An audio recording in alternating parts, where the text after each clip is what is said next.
তুমি একটা বাড়ি বানালে, আমি ডিজাইন করলাম, তুমি বিক্রি করে দিলে ওনার কাছে, উনি ওটার মালিক, কিন্তু আর্কিটেক্টকে বিক্রি করা যায় না।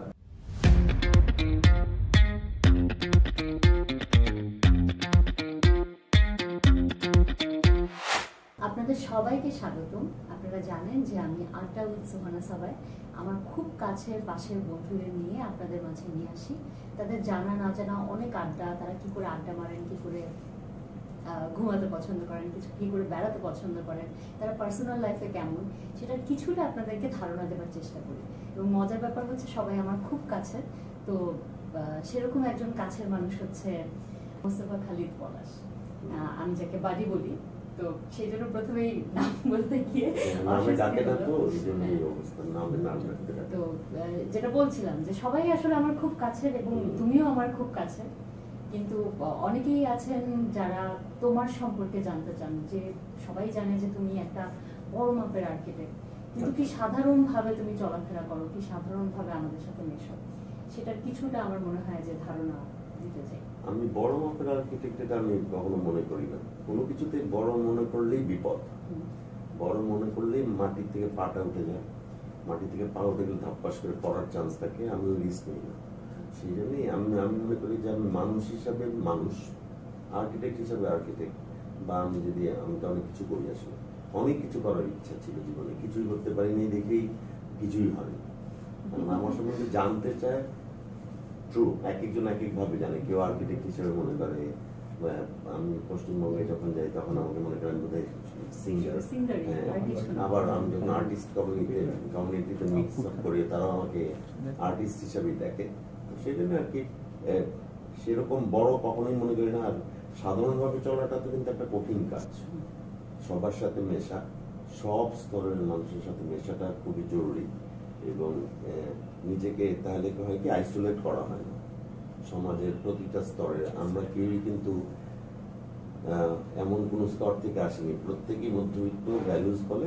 বাংলাদেশের পুরো বাংলাদেশের সমাজটাই মধ্যবিত্ত ভ্যালুজের উপরে এখনো আছে, হয়তো ভবিষ্যতেও থাকবে। সেটা থেকে বের হওয়া উচিত কিনা তা জানি না, বাট হয়তো হতে অনেক দেরি লাগবে। যে হ্যাঁ, মধ্যবিত্ত ভ্যালুজ, আমাদের এখানে যে সবচেয়ে বড় ধনী ব্যক্তি তাকেও আমি দেখেছি, সেও মধ্যবিত্ত ভ্যালুজ, সেও বাসায় লুঙ্গি পরে, ডিম গরম ভাত খেতে পছন্দ করে, সেগুলো হচ্ছে ভ্যালুজ। বাসায় গিয়ে গেঞ্জি করে ফেলে, যথেষ্ট বড় লোক, হয়তো তারপরে সে হেলিকপ্টারে রেডি করছে। তো এই জিনিসগুলো কিন্তু বাঙালিদের মধ্যে আছে। কিন্তু তুমি মিষ্ট দেখে হয়তো তোমার মনে হচ্ছে যে আমি সবার সাথে মিশি সমানভাবে, ছোট বড়। মানে আমার বন্ধু 75 বছর থেকে শুরু করে 25 বছর পর্যন্ত আছে। সেই জন্য সবার সাথে এরকম থাকতে ভালো লাগে।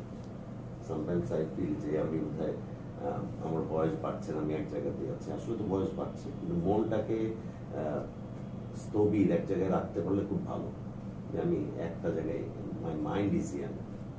আচ্ছা, আমি মানে তোমার সামনে সেপ্টেম্বরের 11 তারিখে তোমার 55 বছর হচ্ছে, বলে দিলাম।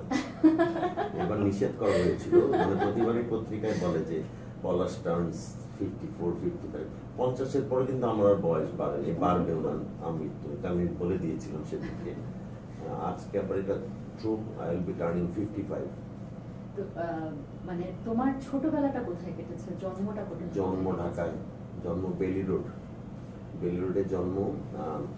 অনেকে চিনবে, স্টারডাস্ট ছিল এক সময়, যে ওটা ঠিক উল্টা দিকে একটা রাস্তা আছে, বেলি রোড বলে। তো সেখানেই আমার জন্ম। আমার বাবা 52 সালে ম্যাট্রিক পাস করার পরে ঢাকা চলে আসে। চাচা ঢাকাতেই ছিল, 2 ভাই ছিল ওনারা। তো ওইখানে জন্ম, বাবা মা দুজনই শিল্পী। সেই স্মৃতি এখনো মনে আছে। তারপর সিদ্ধেশ্বরী এলাকায় সারা জীবন ছিল। এখন এসে আমি হয়তো এখানে থাকছি, যেখানে আসছি, but Siddheshwari is my root, truly speaking. যদি বলি আমার স্কুলিং, আমার খেলাধুলা, আমার কৈশোর, মুক্তিযুদ্ধের সময়টা, সবটাই মানে যখন মানুষের মধ্যে সবচেয়ে স্মৃতিটা গ্রথিত হয়, যখন সবচেয়ে এমবেডেড হয়, সেই সময়টা হচ্ছে কৈশোর। কৈশোরের পুরো সময়টা আমার সিদ্ধেশ্বরীতে কেটেছে, আমি পাস করা পর্যন্ত আর্কিটেকচার। তো তুমি মানে কেমন কেটেছে? স্কুলের যখন ছুটি হতো তখন কি তুমি? আমার খুব ইন্টারেস্টিং ছিল। আমার বাবা খুবই মানে বন্ধুর মতন ছিল। তো দুইটা জিনিস উনি সবসময় মনে করতো, যে ভাড়া বাড়িতে থাকবে, অবশ্যই ভাড়া বাড়িতেই থাকতে হবে। সেরকম অবস্থা ছিল না। তারা যেহেতু এই মফস্বল থেকে এসছে এখানে, এবং একজন শিল্পী, অবভিয়াসলি সেরকম অ্যাফোর্ডেবিলিটিও ছিল না। তো সবসময় মনে করতো যে একটা ভালো বাসায় থাকবো, ভালো বাসা মানে ভালো বাসা, স্কুলের পাশে থাকবে, ছেলেকে বেশি দূরে হেঁটে যেতে দিবে না। ওই সময় কোনো সিকিউরিটির কোনো ইস্যুই ছিল না। এই পুরো মুক্তিযুদ্ধের সময় আমি তখন জাস্ট স্কুল, আমি কিন্তু রিটার্নেসে করেছি শুরু, আমার রিটার্নেসে ওই যে ব্রেকটা যুদ্ধের আগে এবং যুদ্ধের পর পর্যন্ত পুরো আমরা এমন ভাবে ঘুরে বেড়াতাম, পুরা সিদ্ধেশ্বর এলাকা প্রতিবারই ফল চুরি করতাম, মা বাবা কোনো খোঁজ করতো না। জায়গাটা কিন্তু আর্মি ক্যাম্প, সিদ্ধেশ্বর এলাকাটা একটু মানে অনিরাপদই ছিল সেই অর্থে। ঢাকা ওই যে ক্র্যাক প্ল্যাটুন, তারা মাঝে মাঝে অ্যাটাক করতো, রাত্রেবেলা গোলাগুলি আওয়াজ শুনতে পেতাম। তো ওই স্মৃতিগুলো এখনো আছে, ওই স্মৃতিগুলো খুব কাজ করে, খুব নস্টালজিক মনে হয় নিজেকে মাঝে মাঝে ওখানে ওই সময়টাতে ফেলতে পারবে। নিজের চোখের সামনে দেখেছি 14 তারিখে বাস যাচ্ছে, ডক্টর রাব্বিকে নিয়ে যাচ্ছে, তাদের লাশ এসে সিদ্ধেশ্বরী মাঠে নিয়ে আসানো পরে জানাজা হলো। তো সেই সব জিনিসগুলো তো মনে আছে।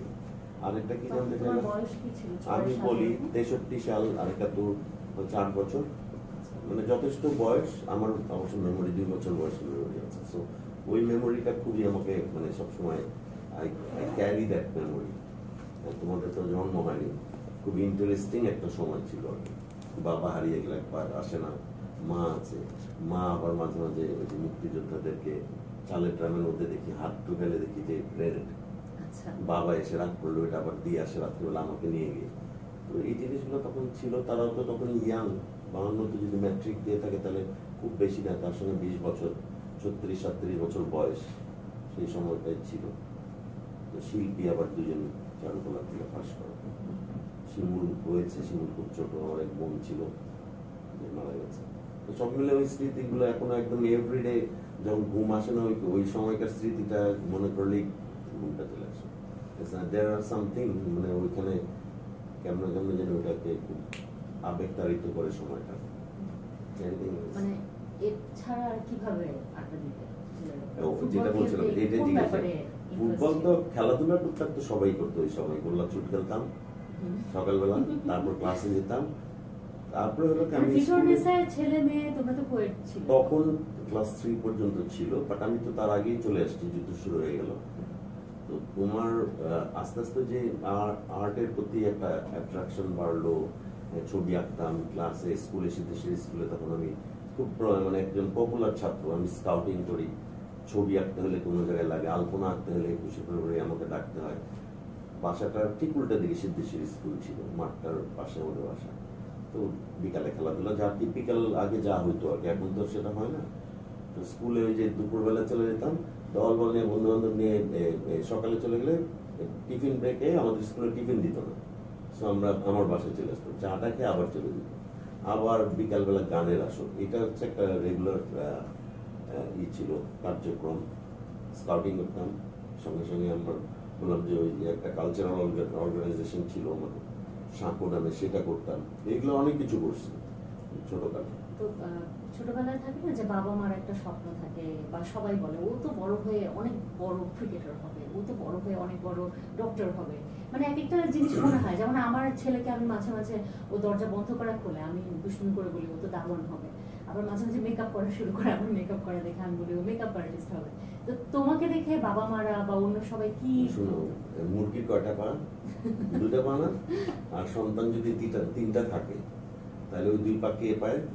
একমাত্র কন্যা আর একমাত্র ছোট ছেলে পায়, আমি মাঝখানে ছিলাম। তো আমার কাছে সেরকম কোনো খুব একটা স্বপ্ন ছিল না, খুবই স্বপ্ন ছিল না। স্বপ্নটা ওই যে ছবি আঁকতাম, সেটা নিয়েও বাবা মার ভয় ছিল যে কই যাবে ছেলে। তো আলটিমেটলি আবার আমাদের পথেই আসছি ঘুরে, ওনাদের পথে ওটা ভয় পেত সেই সময়, কিন্তু আর্টিস্ট মানে এখনকার আর্টিস্টদের যে অবস্থা আর সেরকম ছিল না। তখন আর্টিস্ট মানে একটা গরিব একটা, অবশ্যই খুবই মানে জীবন নির্বাহ করে তাদের জন্য কঠিন ছিল। যে বললাম ভালোবাসায় থাকতে গিয়ে দেখা, আমরা নিজেরা দেখছি যে এসে ভাড়াটা, বেতনটা ভাড়া হিসাবে দিয়ে দিতে হতো, তাহলে রেস্ট অফ দ্য মান্থ কিভাবে চলতো, এর থেকে ধার করা, ওর থেকে নিয়ে নাও। I started contributing my family from class 8। না, আমি ওই যে ট্রফি বানাইতাম, দাবা ফেডারেশন ট্রফি, মানে ওই সময় ওই বললাম না পাড়ার যে একটা কমিউনিটি ছিল সিদ্ধেশ্বরী, খুব ভালো একটা এলাকা, ওই বন্ধু বান্ধব যারা দাবা ফেডারেশন করতো, ক্রিকেটে অনেক ইনভলভমেন্ট ছিল, তো এইসব ট্রফি বানাতাম সব, ওই ট্রফি মানে কন্ট্রাক্ট নিতাম। বুক কভার করতাম করে পাশে এইভাবে তখন book কন্ট্রিবিউট cover করা করতেন? বুক করতাম মানে পেইন্ট করে? হ্যাঁ তখন তো হাতে আঁকতে হতো। এই প্রিন্টিং এছে এখন যা দেখো তার কিছুই ছিল না। সো এইগুলা করে কন্ট্রিবিউশন করা। তারপর যখন পাশ করলাম, পাশ করার পরে কোথায় যাব, আমার খুব ইচ্ছা চারুকলায় ভর্তি হওয়া, বাবা মা তো দিবে না। তো অল্টারনেটলি একটা মাথার মধ্যে সবসময় ছিল যে আমি, আমার এক বড় ভাই ছিল, উনি মানে কোনো একজন আইডলকে দেখে মানুষ আর্কিটেকচার আসলে পড়তেন উনি আসলে আমাদের পাড়ায় আমার সাথে খেলতাম আমরা একসাথে। তো উনি আলটিমেটলি আর্কিটেকচারে চান্স পেয়ে গেল। আমার বাবা মা তো মানে হাফ ছেড়ে বাঁচলো। এখন আমি আবার রিপ্লাই যে উচ্ছনে যাচ্ছে না ছেলে, উচ্ছনে বা আমাদের পথে যাচ্ছে না। হ্যাঁ ওই পথে তো তখন যাওয়াটা খুবই রিস্কি ছিল আসলে, খুবই রিস্কি ছিল। রিস্কি মানে এখন হয়তো কি হতো কে জানে।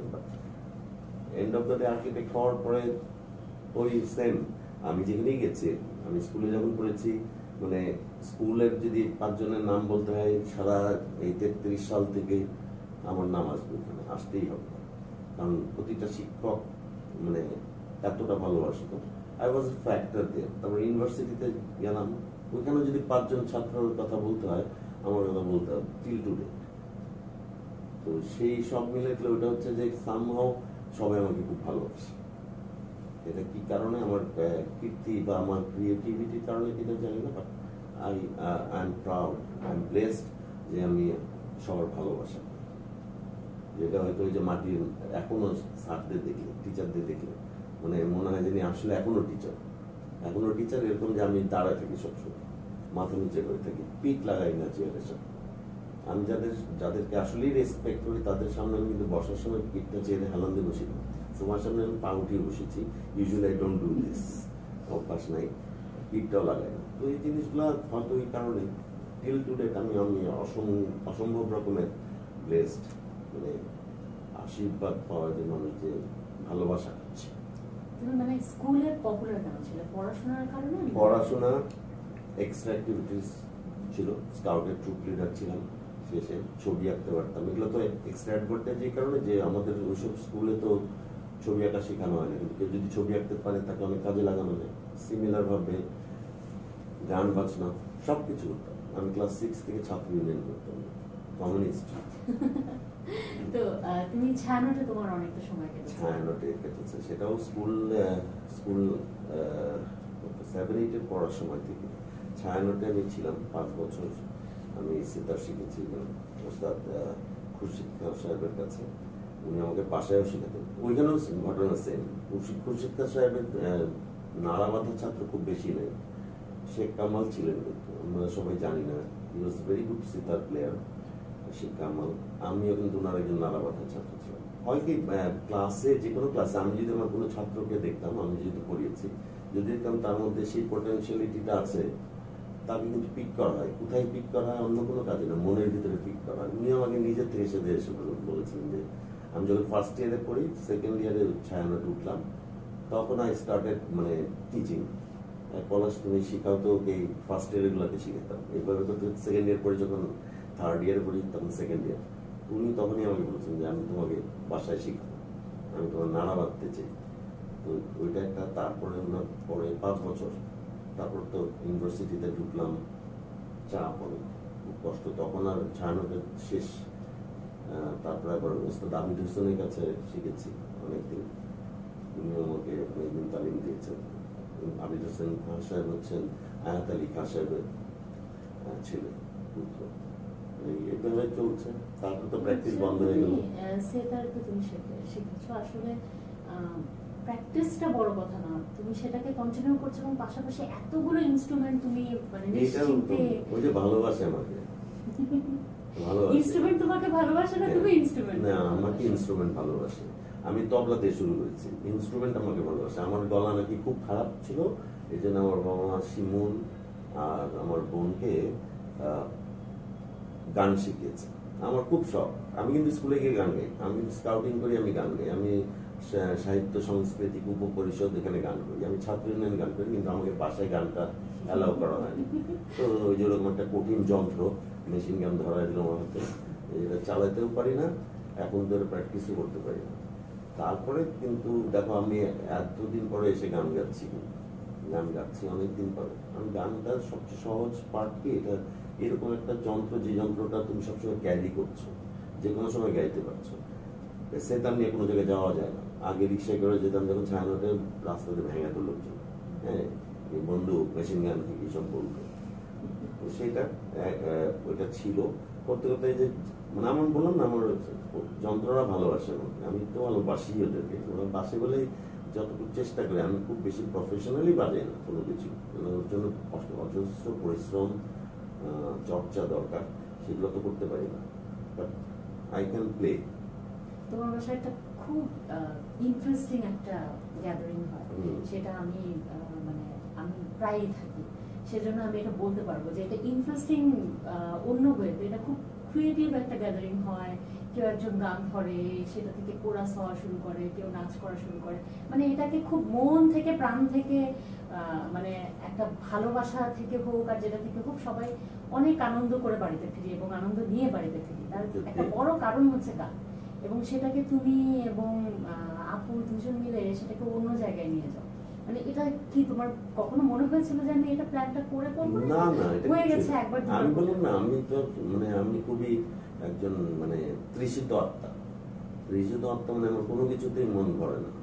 আর্কিটেকচার তো আমার কাছে সবচেয়ে নিকৃষ্ট একটা শিল্প মাধ্যম, যতগুলো আমি জানি, আমার জানা মতে আছে। ধরো পারফর্মিং আর্ট, ভিজুয়াল আর্ট, এর মধ্যে আর্কিটেকচার সবচেয়ে নিকৃষ্ট। ওটা জাস্ট কোনো রকমের সকালের 8টা থেকে বিকাল পর্যন্ত করি। গান, গান বাজনা প্রাণ, এটা কোনো বলে লাভ নেই। আমরা যেটা করি, তোমার গান আড্ডা বলি আমরা, যে যেখানে গান চলতে থাকে গানের মতন, যে আড্ডা মানে সেও আড্ডা মারছে, খুব মানে ছোট ভয়েসে, লো ভয়েসে কথা বলছি, আমরা সবাই কথা বলছি, মানে ওই আনন্দটা ওইভাবে যে আসলে গানটা এমন একটা জিনিস, এটা রিফ্রেশ করে মানুষকে।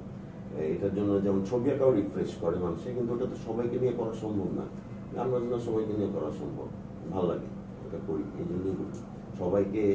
এবং তুমি যেটা বললা যে আমরা গান গাচ্ছি, আস্তে আস্তে আমাদের আবৃত্তি হচ্ছে, নাচও হয়, কিন্তু দেখো পুরো জিনিসটা কিন্তু বাংলাকে ভর করে, অন্যরকম। এখানে কোনো হিন্দি গান নাই, ওখানে কিন্তু অন্য কিছু নেই, বাংলা গানেরও যে নাচা যায়, বাংলা গানে যে কাঁদা যায়, আনন্দ দুঃখও করা যায়। অনেক মানে অনেক আমার গান শুনে অনেক সময় চোখের পানি পড়ে। তো এরকমও হইতে পারে, আবার নাচে হইতে পারে। তোমার আপনার যেমন গান, যখন নাচের গান গায়, ফোক গানগুলো গাচ্ছে, এটা আছে, এটা মানে ভালো লাগে আর কি, সবাইকে নিয়ে থাকতে। আর তুমি মানে অনেকেই আছে বাংলাদেশে, পৃথিবী জুড়ে ভালো আর্কিটেক্ট আছে, কিন্তু সবার থেকে আলাদা তোমার জায়গাটা, এই জায়গাটা কি করে হলো? মানে তোমার ক্রিয়েটিভিটির কোন স্পেশালিটির জন্য তুমি মানে যত বড় বড় বাংলাদেশে এখন যদি বলা যায় যে সমসাময়িক যত বড় বড় আর্কিটেক্ট আছে, সেগুলোর তুমি তুমি মালিক, মানে মালিক। এই জন্য আমাকে একদিন তৌকির ভাই বলছিল যে বাড়ি দেখিয়ে বলে যে তৌকিরের বাড়ি, আসলে বাড়িটা ডিজাইন সে করেছিল। তো এখন তুমি হচ্ছে ওয়েস্টার্নের মালিক, তুমি জিপির মালিক, তুমি ইউরোপের মালিক। এটা বলি যে এটা মালিকানাটা বদলানো যায়, খুব যে কোনো বিল্ডিং এর মালিকানা বদলানো যায়। তুমি একটা বাড়ি বানালে, আমি ডিজাইন করলাম, তুমি বিক্রি করে দিলে ওনার কাছে, উনি এটার মালিক, কিন্তু আর্কিটেক্টকে বিক্রি করা যায় না। সেটাই দিক দিয়ে ঠিক, কিন্তু আসলে তুমি যেটা জানতে চাচ্ছ যে কেন এরকম হবে, এটা কিছুই না।